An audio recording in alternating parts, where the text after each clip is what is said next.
I'm Brent Leary. I'm Paul Greenberg.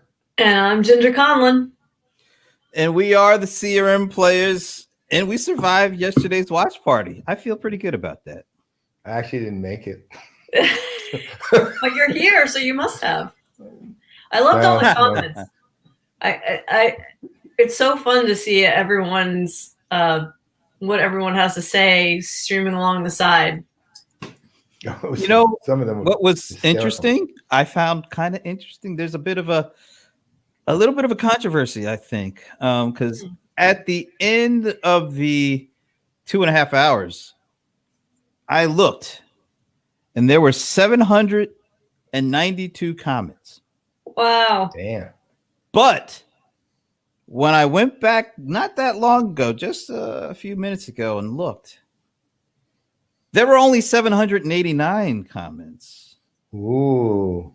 Somebody must have thought overnight that one of those comments they wanted to get rid of, and I would just love to know who was the person who decided to delete the 3 comments. Well, I know we had 37. No, actually, I'm sorry, 41 Salesforce employees on that. So maybe they said, "Uh-oh, I violated Safe Harbor, NDA, the SEC." Right. So don't leave out the Big Ten. You got right. The Big Ten, the Pac-12. Right. So there's 41 suspects immediately. If you feel the need to, tell us who you are, we'd be glad to bring you back on and talk about that. We're listening. Anyway, hey, I'll ask this to Paul. Did you feel weird last Thursday? You're asking me or her? I'm asking you. Did you feel the need to say I'm Paul Greenberg? Oh, you mean yesterday? No, yesterday. Last week. For the first time in a million weeks in a row, we didn't do something. Oh, we didn't do a show. That's right. Thanksgiving. Yeah, again, it's Blur's Day. It's all Blur's Day, so I don't even remember. I just for some reason I was just sitting on the sofa, and at 3:00 last week I just said I'm Brent Leary just for no apparent reason, and just wondered if that happened to you last week. Sadly, it did actually, and I said I'm Brent Leary, and my nephew looked at me and said, "I knew you were going to do that." My nephew looked at me and said, "No, you're not." I knew. See, this is when you've done something for so long that you can just anticipate what the other person is going to say. Because I knew you were going to do that. Well, so I mean, you can't help it. It's like it. So no, what's really funny is I heard Ginger said that she was El Nicole. Yeah. That's right. And then Ray called her up and demanded something from her. Oh, all right. We're off to a fun start. Well, I mean, it is kind of like the day after. So let me ask each of you, since we've had about 24 hours to kind of get over it. What are your follow-up thoughts to yesterday? Hey, Ginger, you want to start? I'll follow you. Well, let's see. So my follow-up thoughts, of course, I was very amused by the lengthy conversation about what shoes Mark was wearing. Yep. Not a thought about that. Yep. And it was just interesting to see everyone's different takes on it, and just kind of coming back, all the commonalities and things like that, but then also, some of the unique points that people were making. I mean, it was, not specifically about Salesforce. I mean, I think kind of we covered all that yesterday, but just the fact of like having this event and the way it brought everyone together around the conversation, around the keynote, around what people are trying to learn, all the various analysts' views on it, and all the comments, the whole conversations happening in chat. It just, we can't all be together in person. So this was, I thought, just a really kind of fun and engaging way to bring everyone together. So I guess that's my main takeaway from it, you know? So first, I actually can confirm one thing that not NDA, and it was on an analyst call this morning. That was actually live. It wasn't pre-recorded. Mark and the other guys, Brett and that guy from Slack, that was all live. Yeah, Yeah. I figured.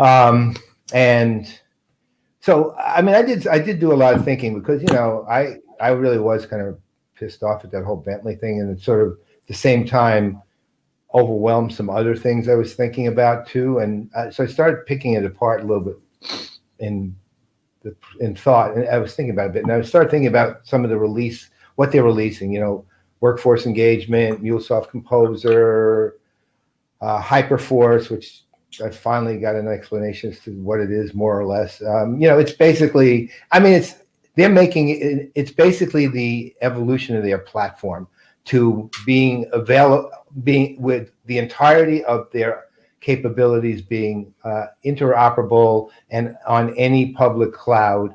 I don't know if they mentioned some names. I'm not sure that was NDA or not on the analyst call, so I'm not going to say it. But in the meantime, you know, it seems to be, at least, I mean, I think they're making more of it than it is. It just means they're now available on multiple public clouds, which is great. I mean, I'm glad for it. It's a good thing, but you know, we'll see what that is. But there were two other things that occurred to me, and I think they're, in a sense, a little strategically bigger, which is the workforce engagement thing and the things like that fell under, you know, single source of truth, which involved MuleSoft Composer and some other things too. And I think what it means is that Salesforce is genuinely going to try to really, well, first they're seeing the fact that, especially during times of pandemic and following, that there is going to be a different way that you engage, but also that customer engagement becomes increasingly, well, let's say it's always been this, but there's increasing recognition that it's more multifaceted than just marketing, sales, and customer service, right? That involves the back office, it involves supply chain and logistics and distribution, it involves even financial and HR to some extent. It involves employee engagement and effective employee involvement, effective employee empowerment. It involves all of these things in order for customer engagement to be successful. And even if you're not in an office, what's basically happening is those things are becoming increasingly important, and that also Salesforce is recognizing, especially now, that we're at a point where, look, you're not going to be replacing that many other systems. People can't afford to do that, right? And so they're basically adding you to those systems, right? And that's why they bought MuleSoft originally to begin with. But now with MuleSoft Composer, what they're also trying to do, and they're getting into the whole low-code, no-code universe of simplicity and ease of use and all of that. They're trying to develop tools that business users can actually use also to allow you to do the integrations, to build the applications, to do the kind of things, and then to run it in whatever way you can. So if you take MuleSoft, you take MuleSoft Composer, you take Hyperforce in terms of the concept, you take the whole workforce engagement, what you realize is Salesforce is saying, okay, look, we'll take all these elements that are required for actual engagement. They think it's experience. It's not. It's engagement. And we'll combine them effectively. We'll integrate and incorporate them into our overall offering, and that way, and make it easy for people to access and use. Okay, that's the idea. Problem Salesforce does have, and it's just a general problem. Wasn't reflected per se any worse yesterday than it always is they don't really know how to explain that in a cohesive way.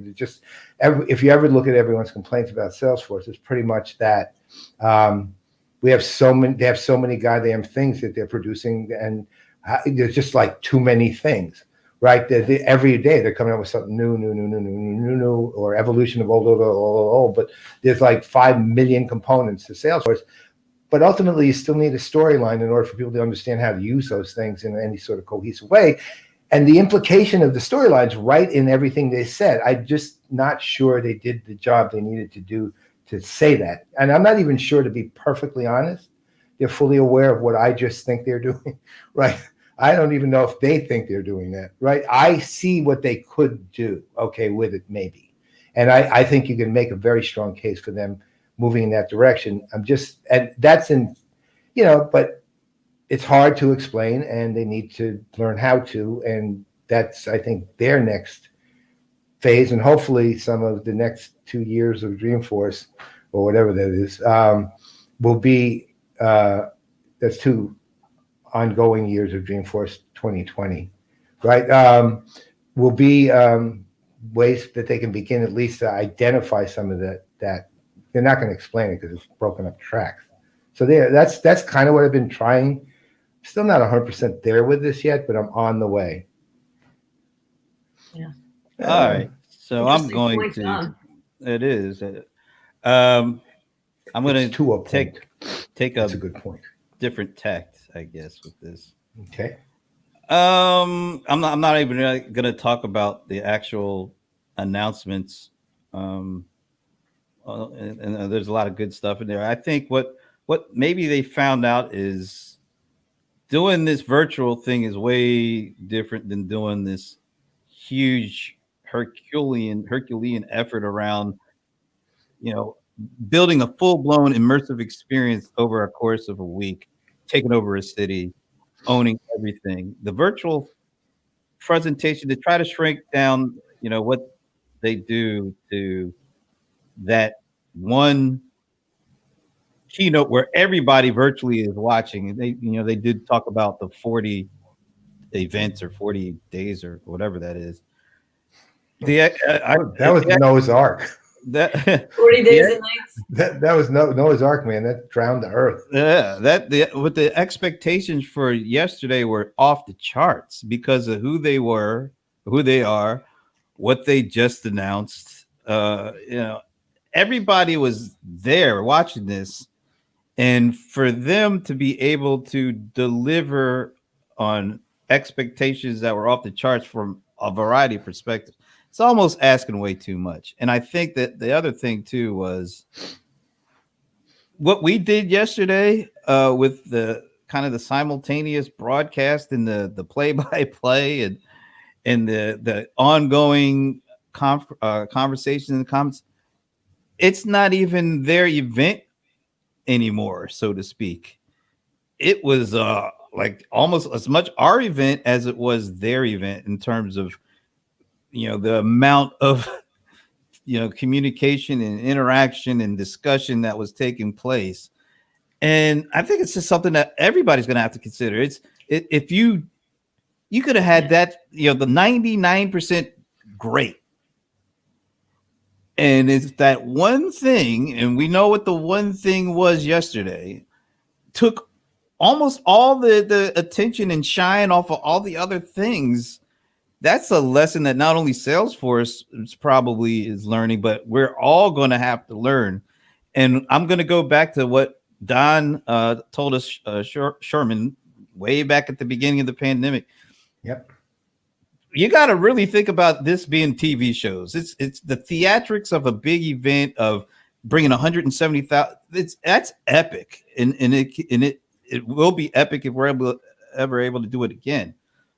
But you can't recreate that feeling, that bigness of virtually. So you have to do it differently. You have to think of it like a TV show. You gotta produce it like a TV show, and that means you only have a certain amount of time to get the points that you really need to get across over. You can't do it all, like you were saying. You just got to stick to the 2 or 3, maybe even a 1 or 2, and really button those things up and really, be able to make the case for that, and then have the follow-up. Now, maybe we'll get the follow-up later, because of this 40 thing.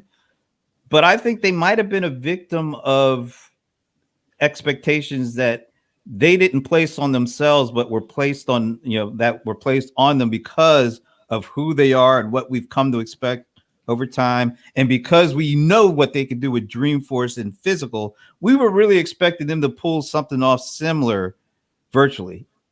And I don't think they were able to do it this time. Yeah, I that's interesting because they called out, the three things, right? Like each of those case studies seemed to be points that they were trying to really make, and new tools or upgraded tools that they were really trying to point out. But to the point of what the two of you were just saying, there were distractions in their choices that maybe got people sidetracked from those three key things. And yeah, it can be hard to really emphasize all of what those things mean, the size and scope of what those three things can come together and mean when you're kind of having to jump back and forth between live and the pre-recorded showcasing of the product, and then the conversations with the executives. I mean, I thought it all went well, but I see your point about maybe it wasn't able to make those 3 points really strong enough. All right, let me ask you guys one last question before our guest, though. Yep. Of all the events each of you has attended this year, which one came closest to being good at where we think things need to be? Closest. None of them, I don't think any of them were 100%. I got one, but it's totally not even in our. It's okay. Right in our. It was at one of the last Apple event. I thought that was a TV show. I mean, what they did with that, the way it looked and the way it came off, that was impressive. And you expect that from Apple, but they delivered on that. And the products, the announcements were really big too. But it just felt like a well done visual experience put together. I understood what they were doing and what they were showcasing and why. It was just really well done. I didn't get that level from any of the industry events. Some of them were good. I think Adobe's second time around was good. I think Pega was the first one to kind of get the ball rolling on the right track. Yeah. But everybody, the one that, I mean, the Apple event, that was real. I was as close to a TV show kind of feel than I had all so far. All right. Ginger? Oh, looks like somebody else said AWS. Yeah. So wow. That's a bigger setup than you think. Yeah. No, go ahead. I'll explain. Sorry, go ahead, Paul. No, go ahead. I'll tell you why in a minute. Some of the bigger events, they were all, to me, they were all fine, right? You chose you see the keynote, or you chose your track session, and it was all good. Like, I think what stood out to me was some of the smaller events, and the way that you can feel close to someone who's far away. And I don't mean that just by the chat. Like, I went the other night. So there's an author, Jen Sincero, and she just launched her 4th book, and she's doing a book tour, but it's all online, but she's doing it with different bookstores based on geography, right? So this one was with the Strand. So it's, even though she was from San Francisco, in her home in San Francisco, the Strand was hosting this one, and a lot of people were from New York, but there were people from all over the world. And it was so cool. She talked about some key points she wanted to make. She did a reading from the book. She brought 2 different people at 2 different times, people who had written in with questions, and talked to do kind of a mini boot camp with them. And then they did a Q&A with people who were there, who had asked, questions during all the initial part. And in the whole time, the Q&A was going on with, the chat was happening just like our chat here. And people were connecting, and they were sharing their Instagram handles and, emails and all. It was like the closest thing to a live event that besides this that I've come across where it was really people were really actually networking and learning at the same time and engaging in an almost in-person way, and just that really stood out to me. All right, so I'm going to say two things. That's why you'll understand why I said, wow, that was quite a setup. And that was Esteban, I assume, speaking. But so actually, this is going to surprise you. So one of my concerns are a little different, which are they're focused more on the interactivity levels, right? And as you know, we've talked about a little bit before, I'm looking at kind of thinking about interactivity in kind of a new way, which involves more participation than it does our 2D versions of interactivity, which we historically are doing and still doing to a large extent. So one that reproduced the interactivity of an actual smaller event really well was actually Ray Wong's event, which was CCE. Yeah, I mean, on the one hand, you had the big stage, and you could watch all the speeches going on one side. You could watch the people who do the creative kind of graphical stuff as the speeches are going on the other side. But if you didn't want to, you could go out in the hallway, use the Wonder application, which is it's really a conversational hallway application, not really a social one in that regard. It's literally, and you drop in and you actually have video chats with people in a hallway, right? And then another time, you go up and you watch Brent DJing, right? So, but he actually reproduced his event really well, right? You could actually get a feel for what you were, the actual CCE event itself. And I actually think that was the best event for interactivity I've seen yet. And most of the other ones are really 2D, right? It's like, hopefully you can drum up some people to chat on some side screen sitting somewhere. And the keynotes, it's off limits to be interactive almost entirely, right? I mean, so they're not getting that part, but Ray really figured it kind of out. And there was always room to communicate and chat in other places. I mean, it was really well done. So and it kept it was a nice flow of the agenda because everything was sped up. It was like, 10 minutes, 15 minutes, 20 minutes at the most. And let's face it, when you're competing with multiple screens that people could turn to, I mean, I'm looking like an old edition of Law and Order Criminal Intent over there while we're doing the show. I mean, so you have to keep people's attention, and you when you keep sessions to a certain limit, that means you automatically have to come in and hit it hard. There's not a lot of time for fluff, and it's so you're constantly getting hit with good stuff all throughout the day. But you also have, like Paul was saying, the option of pulling over to the side and having a conversation, a video chat. Or I was digging the lady doing the wall boarding, the writing. I'm always fascinated by how are they able to do that and make that out of what's being said. So there was a lot of opportunity to engagement between content, between interaction, between good panels. That was actually a good one. Can I just add one more because I don't want to leave our guests here. No, I have to actually talk one thing after you do it. I need to come back with one more because it directly relates to our guest. Okay, good. All right. So I'm going to give a shout out to Sven because, quite honestly, we did have a really good event with the executive roundtable, considering who was on it and the spirit of which they came and interacted as executives from the from the five families. So it's, sort of like that.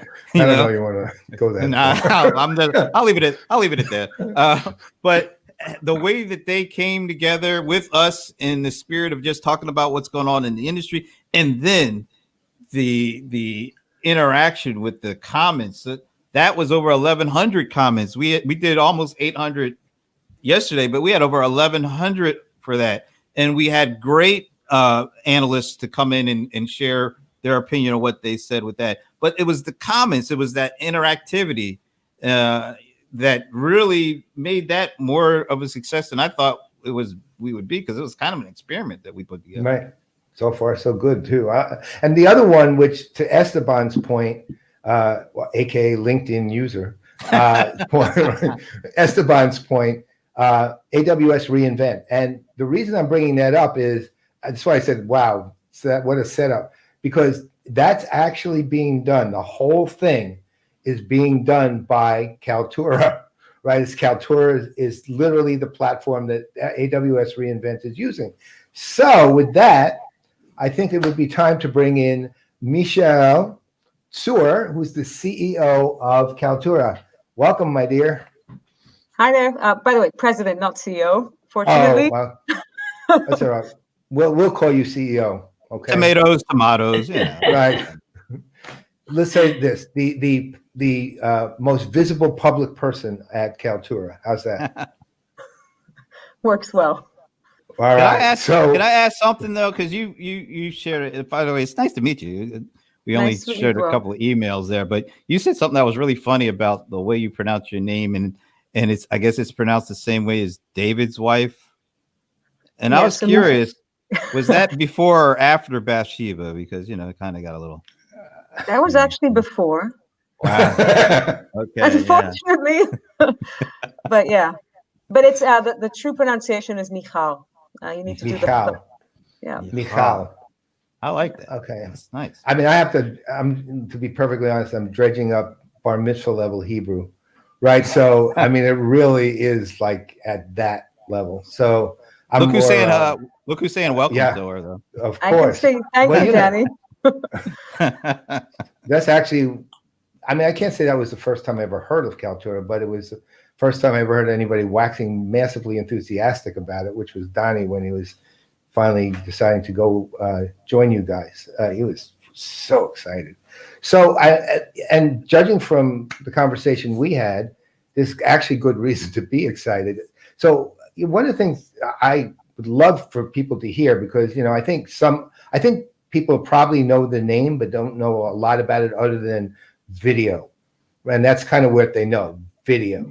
But can you given AWS reInvent and video, can you kind of go through really what you're doing now as opposed to just the vague idea that a lot of people do have? Because it's fascinating and on point too. So absolutely love to do that. So part of what I heard when I joined was you talking about all of these online experiences, and video has become a driving force for pretty much most of our online interactions. So whether it's learning, remote work, even healthcare, virtual events, pretty much everything. And Kaltura positions itself as a video experience cloud, which means that we can power pretty much any live, on-demand, real-time video experience.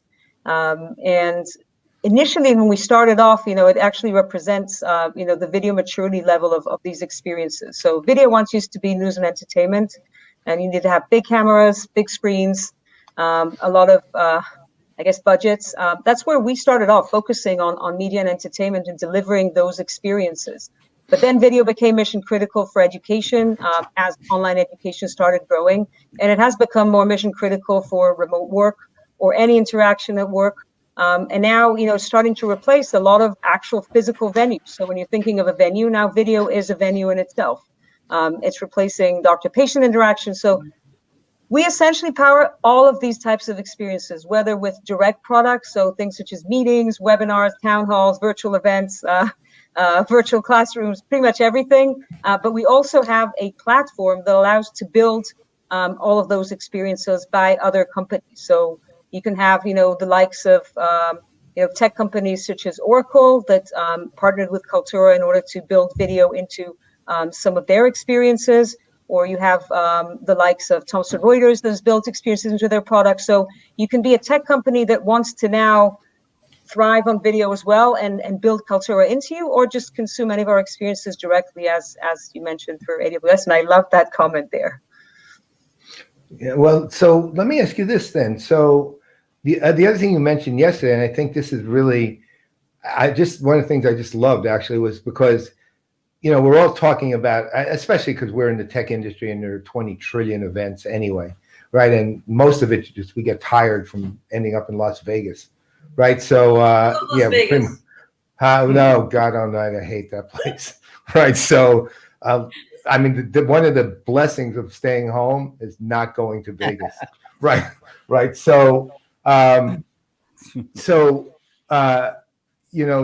thing is that I think from our discussion yesterday, you were talking about that you actually have an events platform explicitly, and that is it. What AWS reInvent is doing, and you also said, which I would appreciate if you could elaborate on. You also said that you're doing you're basically doing parts of Dreamforce too.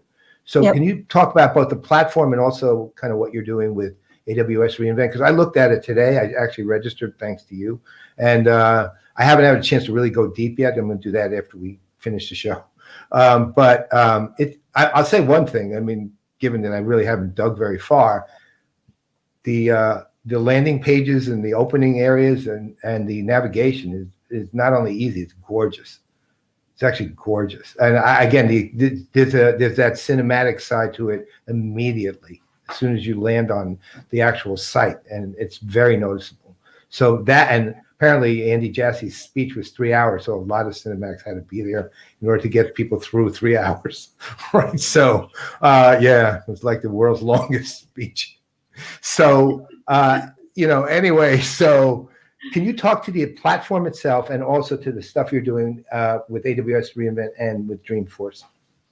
Absolutely. So when we started looking at virtual events, we were thinking, how can you actually make them more interesting and better than physical events? Because when we go to physical events, we go there to consume content, to network, and potentially have fun as well.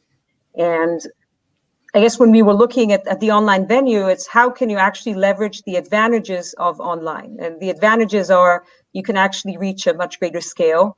You can go global because a lot of people, that might not have traveled to your show will now be able to join. You can make it accessible. So a lot of events are not really accessible for many folks. You can make it, interactive and engaging. Oftentimes you're sitting in a show and besides watching the speaker, you're not doing much.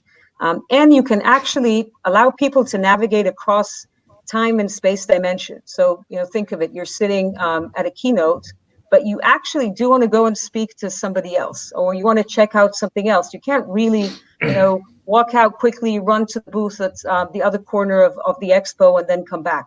So also allowing people to actually navigate across those dimensions is very important.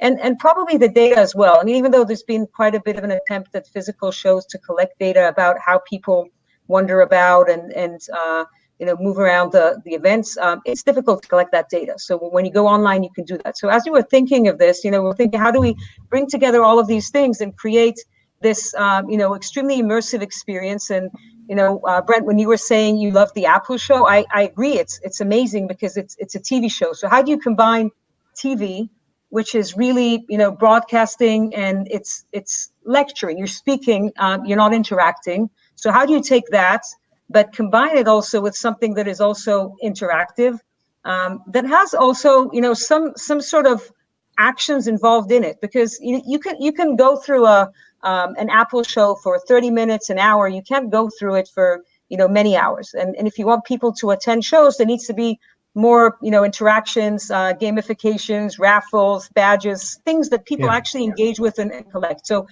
what we did is to bring pretty much everything together into an events portal, bring together our experience from, running TV experiences, cloud TV experiences, creating this Netflix-like experience that's a slick experience, very brandable. When you go to the AWS show, it's not like when you're going to another brand show. And then combining that with all of the video components that Kaltura has. So we have live for Andy's keynote, but then we have breakout rooms for all of the sponsor rooms or for smaller executive summit sessions. And then everything becomes available on demand immediately afterwards. So, the content lives much longer. Oftentimes when you go to an event, you need to wait. You miss the show. Now there's no FOMO behavior because you know what? You can just watch it quite a bit afterwards, and then also collecting all of the data across all of these things. So we try to bring all these together and combine it with networking. So if you do have some more time, you can see, again, there are various levels of networking that you can set up in events, but, allow people to actually find other participants, interact with them. actually for the organizers to send notifications to everybody else, for sponsors to send notifications. Sponsors have been very disappointed at most of the online events, because it's really difficult to drive traffic to the different pages. It's very difficult to interact with the users. So, thinking of everybody, thinking of all of the stakeholders that attend an event, and driving that, and bringing all of that into a very slick, brandable experience. I got a question. How difficult, or maybe it's not difficult, to get folks who are used to doing these traditional, face-to-face events? They've been doing them for years, and they kind of fall into a pattern, a routine. It's very easy for them to do it after a while because they've just done it over and over and over.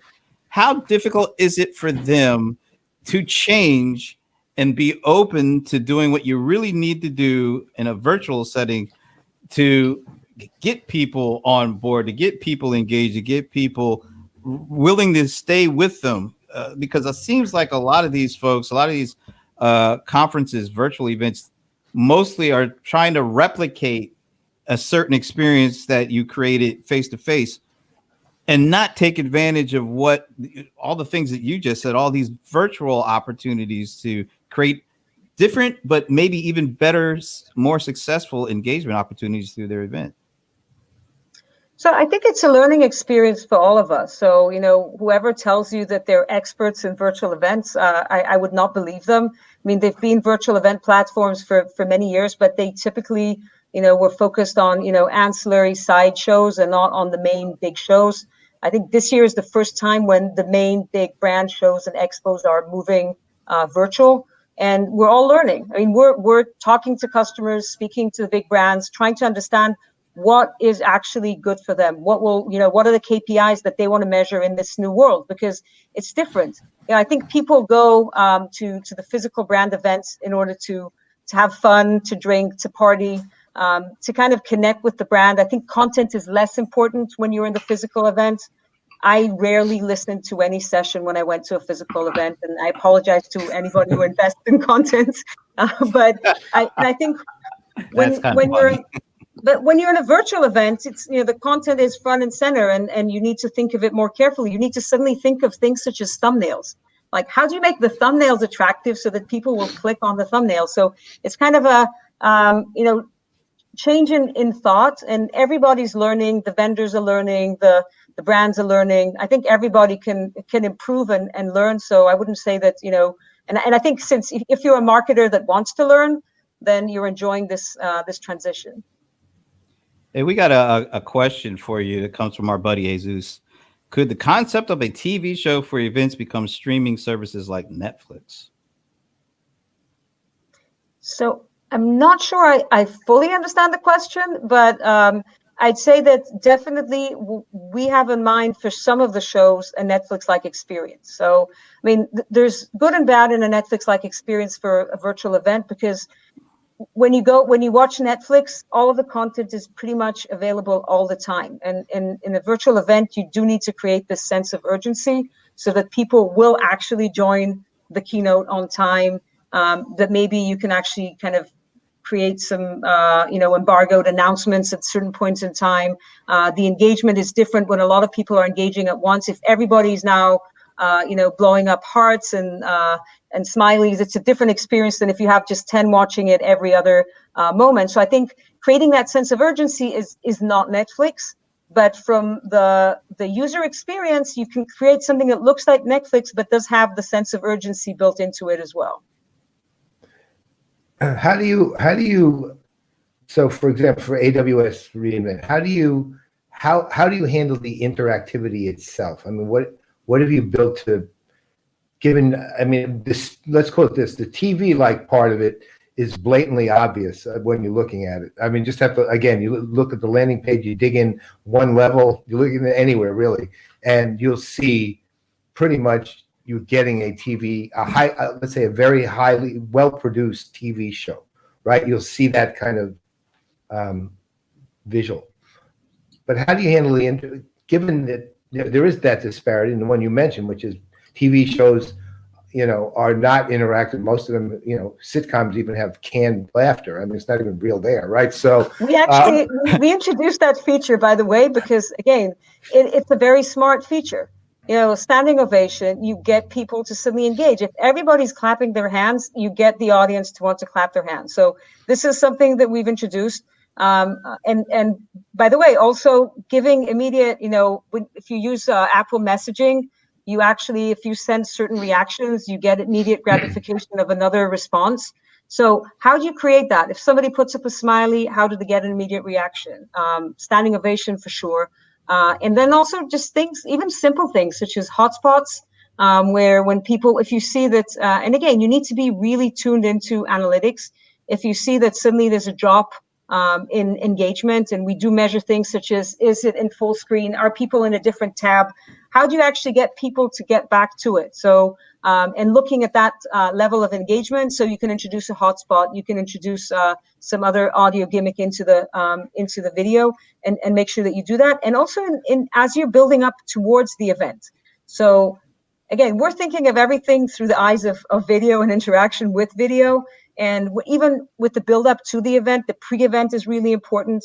How do you pull people into registration? How do you, Andy on stage said, that this event is going to drive more than 500,000 registrations. And, that's a crazy number. I have not seen many physical events that hit that level of participation. And that's, again, a very high level of engagement globally with a brand. So you can actually measure whether someone's in a different tab? Absolutely. By the way, also for our webinars. You've just ended my multi-conference strategy. This is like no. All you need to do is have multiple laptops. God. No, you have multiple laptops. One tab on one laptop, another tab on another laptop. It makes you look like Ray Wong that way. I realized I was planning on being at Dreamforce TX next week, but maybe I better stay away from it if you're measuring that, right? Yeah, definitely, because they're actually they're using our real-time rooms there it's like a smaller lecture room, so it's not the big TV experience. And that is the exact place when you're doing a virtual classroom setting where you want to track if people are in full engagement. Again, in a regular class, definitely the teachers want to do it. In a webinar for marketers, it's really valuable. You want to know, are people actually watching, listening, or is it just something kind of running in the background? Yeah. Can you talk a bit about, this is so different, the thinking, and really it seems to me like there's a bit of a feeling of these folks may feel like they're losing a bit of the control they had that they're used to having with these events, to be able to kind of do things on the fly like you're talking about. That's so different than what they're used to doing with these events. How do you get them to buy into that? Look, I think that physical events will be back. Okay, they'll be back. But what will likely happen, and I think everybody realizes that they will be kind of amplified with a virtual experience. So you might have less global travel, and then you will want to have global audiences attending in the virtual event. And while many of the big events used to do a live stream, it's different than actually really kind of replicating the entire event experience online. So how do you get them to do it? I think everybody's realizing that the world is changing, and that these experiences are becoming much more important. And I think like any change, everybody's learning. It's how IT and DevOps have been changing, how technologies change. So I think marketers I see from our interaction with marketing teams that they're actually very excited to adapt to this, and very excited by the level of data that they can collect. Yeah, that's so important. The data really makes something like this stand out so much, because you can make decisions on the fly. You can make decisions for your next event. It's outstanding. So, just curious. Well, first of all, I have to say this what you were saying reminds me a little bit of, I don't know, I want to say it's like 10 years ago or something. One of the vendors did a live stream series where they brought some clients and some press into a studio, I guess. and breakfast and et cetera, but then they live stream the presentations, and it was kind of the first of that starting. But I could imagine that take that event and move it to today and add tools like yours and create this like multi-level in-person / online event.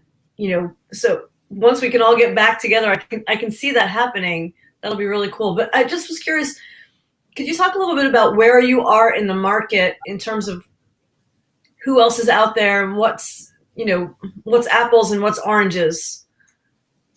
Definitely. So first of all, again, it's a question of how you, and I saw a question coming out here as well around the long-term value of content.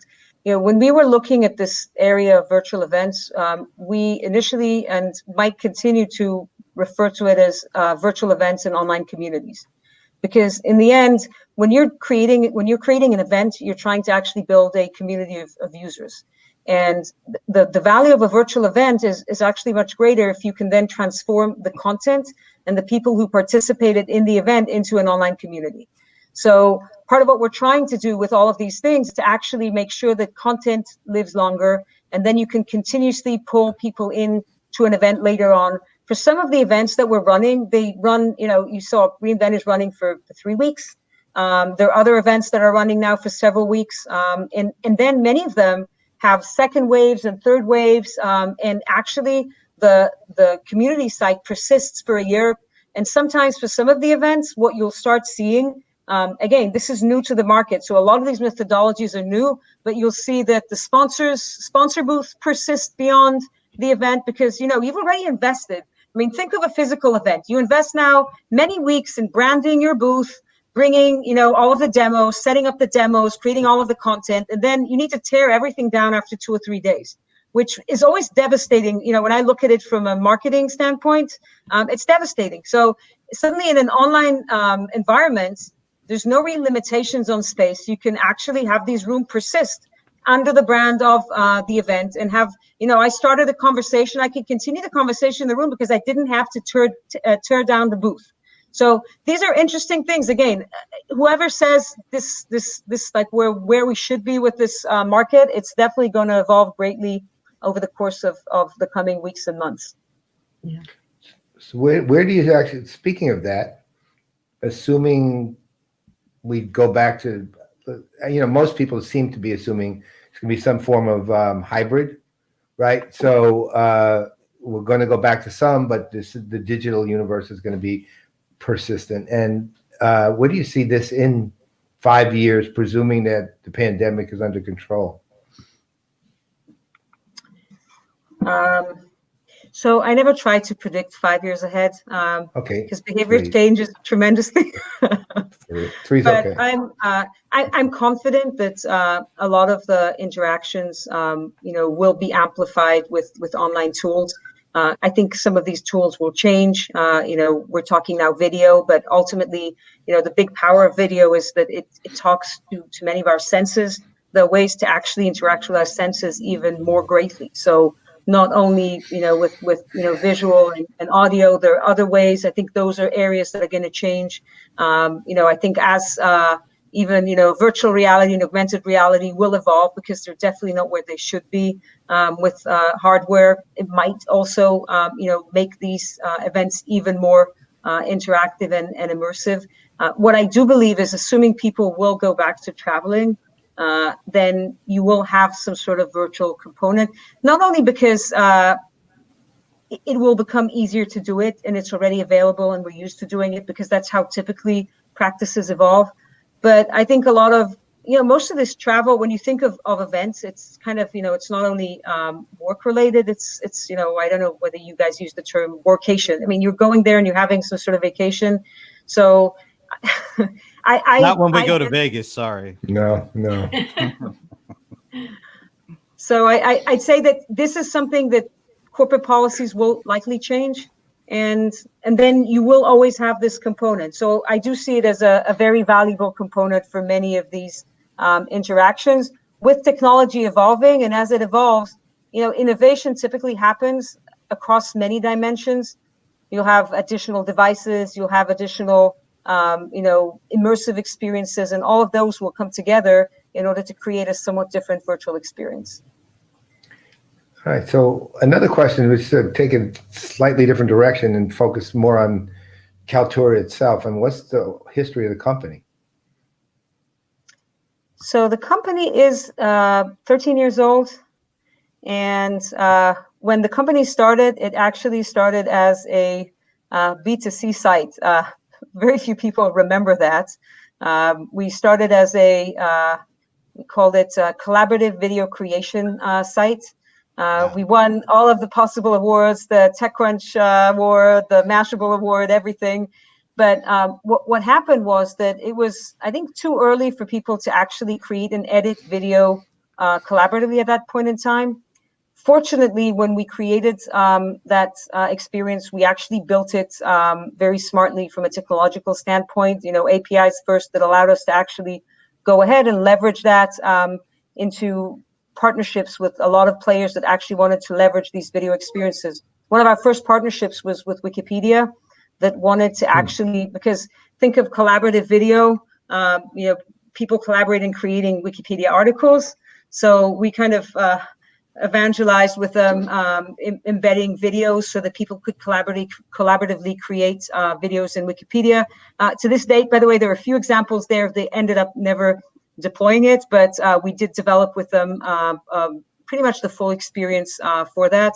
And then the company progressed pretty much like, the video progressed across all these experiences, as I mentioned before. So, starting from TV through education, through now any video experience. So, we did set ourselves very early on the mission to power any video experience and workflow. And, what is happening now, where video is such an important driving force for pretty much everything, has been our vision for the past 10 years, but it has now been so much accelerated by COVID.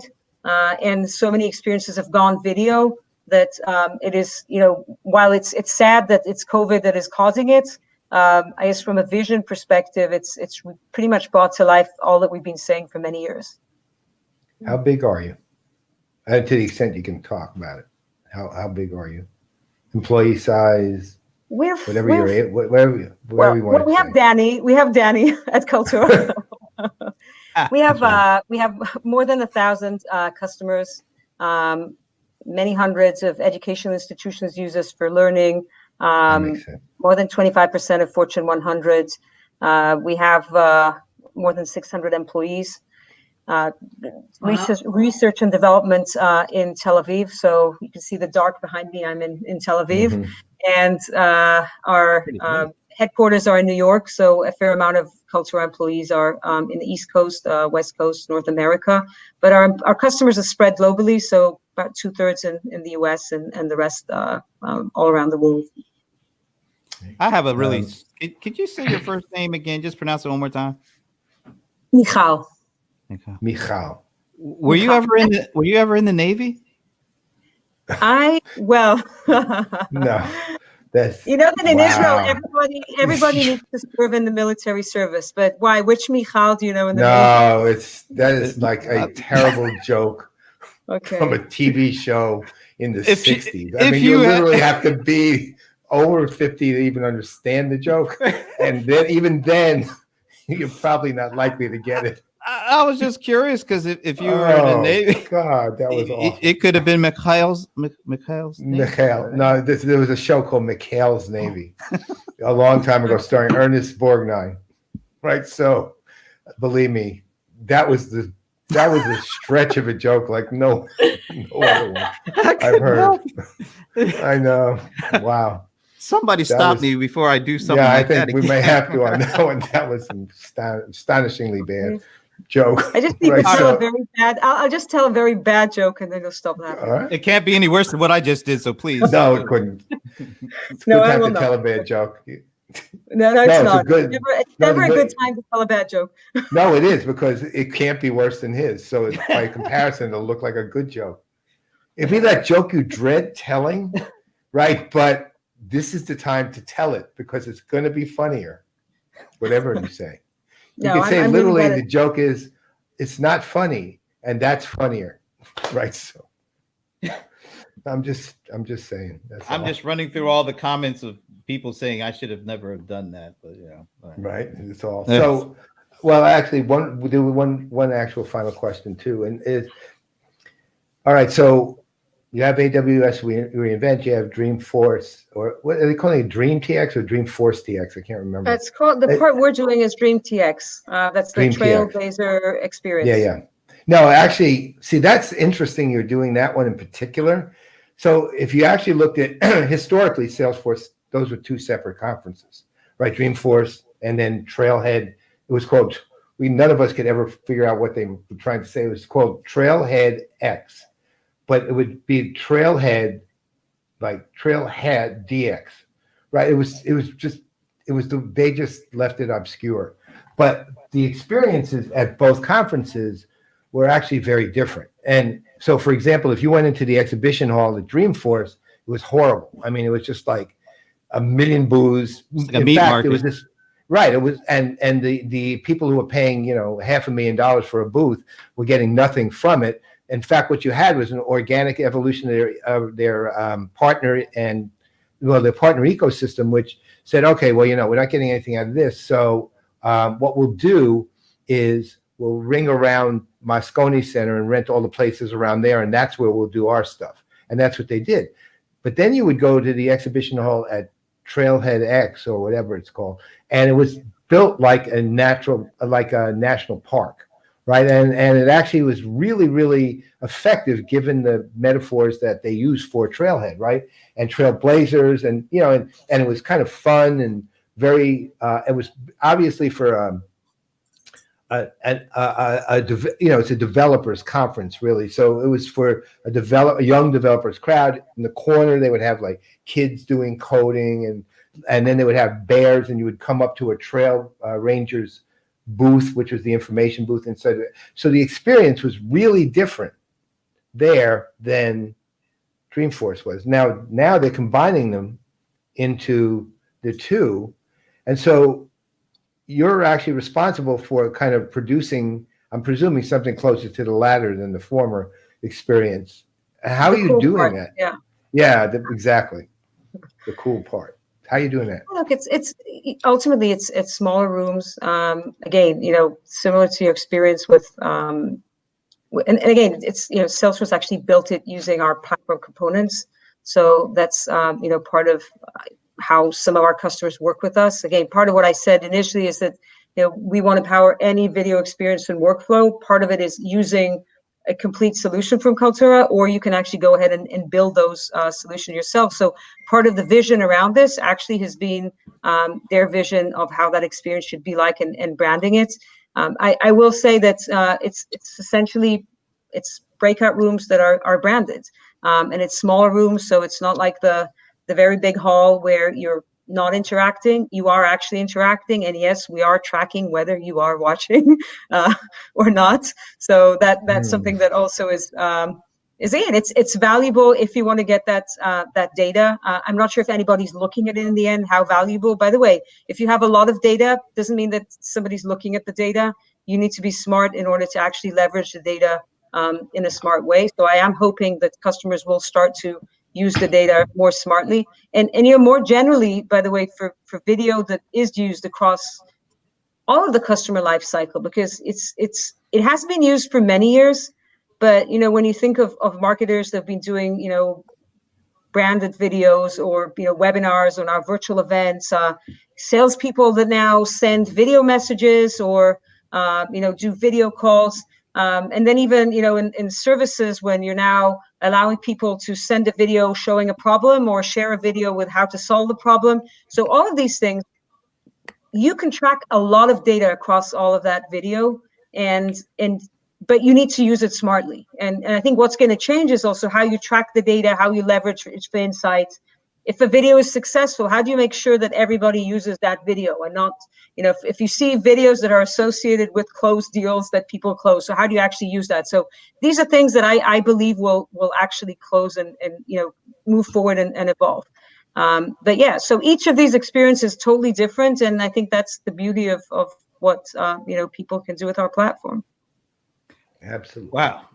let's hope that more people do more cool things with your platform and learn from some of the things that they've tried this year and then build on that, because we could really use some more exciting, more interactive events like what you guys have to offer. So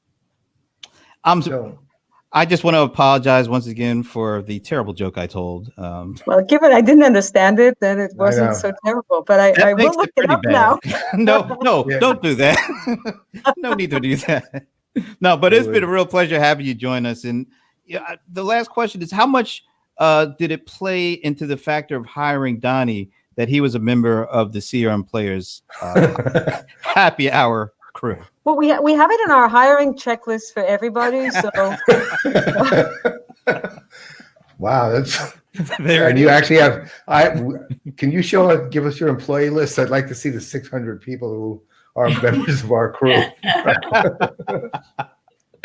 Anyway, we know it's late over there, so thanks for taking the time, and hope you have a great rest of the evening. And thanks again, and let's have you back at some point.